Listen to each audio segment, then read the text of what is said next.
Assalamualaikum warahmatullahi wabarakatuh. Hai, perkenalkan nama saya Heni Mustika Surya Dewi dari Fakultas Usuluddin dan Dakwah, Prodi Komunikasi Penyiaran Islam.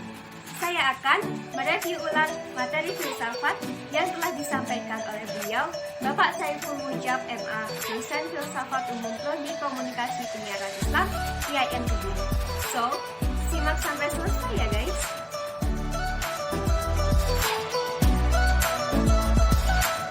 Baik, sekarang kita mulai dengan pengertian filsafat. Secara etimologi, filsafat berasal dari bahasa Yunani, yaitu kata philo, yang artinya love atau cinta, sophia, yang berarti kebijaksanaan atau wisdom. Jika digabung, filosofia yaitu mencintai kebijaksanaan.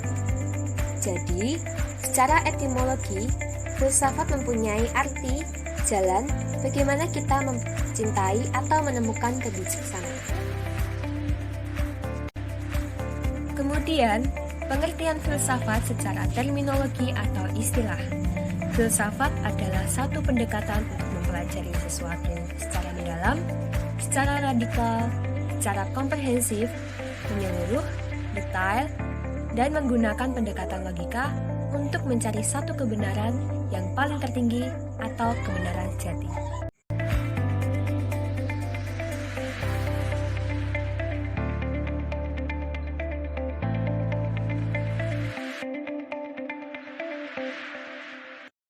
Selanjutnya, ciri khas filsafat yaitu mudah, komprehensif atau menyeluruh, dari berbagai dimensi atau dari berbagai sisi, radikal atau seakan-akannya, tidak tanggung-tanggung, detail, menggunakan pendekatan akliyah atau logika untuk mencari satu kebenaran. Mengapa demikian? Karena kebanyakan fenomena di masyarakat, kebenaran itu hanya berupa parsial atau tidak menyeluruh. Nah, ini bukanlah ciri khas dari filsafat. Sekarang, mengapa di PTKIN seperti UIN, IAIN, STAIN itu seluruh mahasiswanya diwajibkan mempelajari filsafat? Karena seorang mahasiswa adalah agent of change, agent of control, and agent of balance. Yang artinya, mahasiswa adalah sebagai agen perubahan, agen kontrol yang mampu mengembangkan berbagai macam situasi. Karena mahasiswa sudah dianggap wisdom, yaitu bijaksana, mempunyai bekal yang bagus sehingga tidak terburu-buru dalam memecahkan masalah.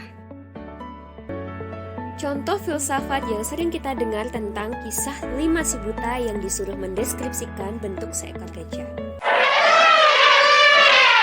Ada 5 orang buta yang disuruh untuk mendefinisikan gajah, padahal mereka belum tahu dan sama sekali belum pernah menyentuh gajah. Kemudian, mereka semua dimasukkan ke ruang yang sama untuk mendefinisikan bentuk gajah. Si buta pertama memegang ekornya dan membuat definisi, gajah itu kecil seperti cambuk.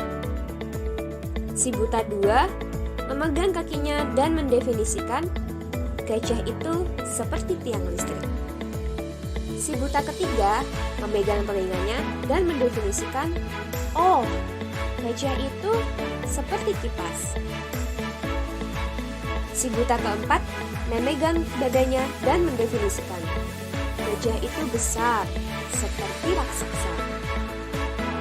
Sedangkan si buta kelima memegang belalainya, oh, gajah itu seperti selang atau paralel.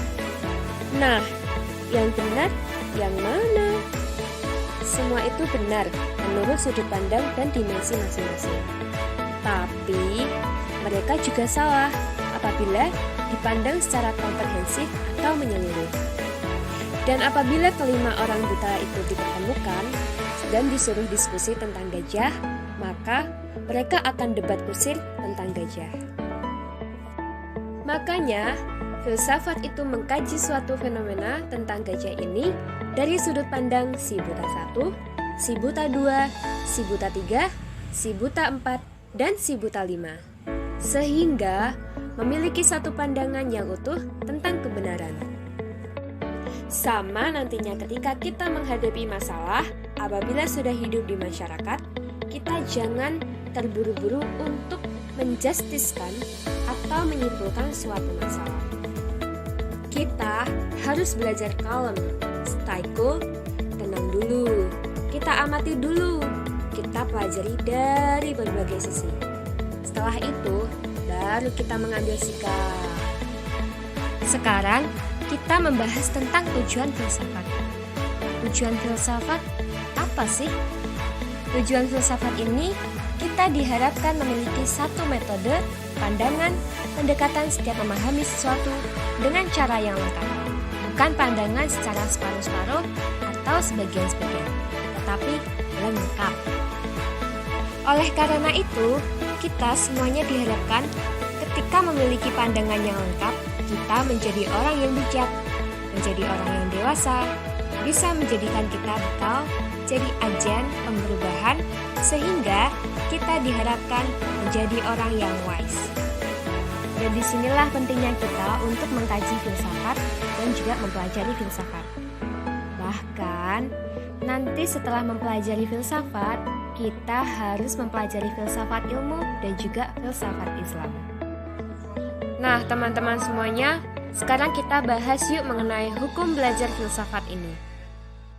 Para ulama ada yang mengharamkan, diantaranya adalah Imam Al-Ghazali dengan kitab beliau yang terkenal Ihya Ulumuddin, Kimiyatus Sa'adah, Bidayatul Hidayah. Menulis kitab yang namanya Tahafuf Falasifa yang menulis tentang kesesatan filsafat. Menurut Imam Al-Ghazali, filsafat itu sesat karena mengandalkan rasional, dan rasional itu tidak akan menyentuh daya ketuhanan. Makanya, di pesantren dan juga di aliyah, filsafat tidak diajarkan karena berhati-hati untuk menghindari kesalahan berpikir dari teman-teman yang masih dianggap kecil dan belum terlalu dewasa. Tetapi sepurun dengan Imam Al-Ghazali, ada sufi besar yaitu bernama Ar-Rus. Beliau seorang ulama dari Andalusia yang dikenal dengan nama Al-Fayrus. Ibnu Rus ahli dalam berbagai bidang dan disegani di daerah Eropa. Salah seorang ilmuwan Eropa bahkan mengatakan, seandainya Islam tidak mampir ke Andalusia, Spanyol, dan Eropa, serta Ibnu Rus tidak ada di sana, maka Renaissance pencerahan di Eropa akan mundur ratusan. Dan salah satu pemicu Renaissance pencerahan di Eropa itu adalah figur Islam yang ada di Andalusia, Spanyol, yaitu Ibnu Rus. Ibnu Rus adalah ahli fisika, filsuf, ahli matematika, fisika, dan juga tasawuf. Di saat Al-Ghazali menulis kitab Tahafaful Falasifa, ia menulis kitab balasan yaitu Tahafaful Falasifa. Sesatnya Imam Al-Ghazali yang menyesatkan. Hai, balik lagi bareng saya. Dan pastinya gimana nih materi yang saya jelaskan? Pasti paham kan? Dan pastinya menambah wawasan kita semua tentang apa itu filsafat. Oke, sekian video dari saya. So, kalau misalnya ada salah kata, mohon maaf. Akhirul kalam, wassalamualaikum.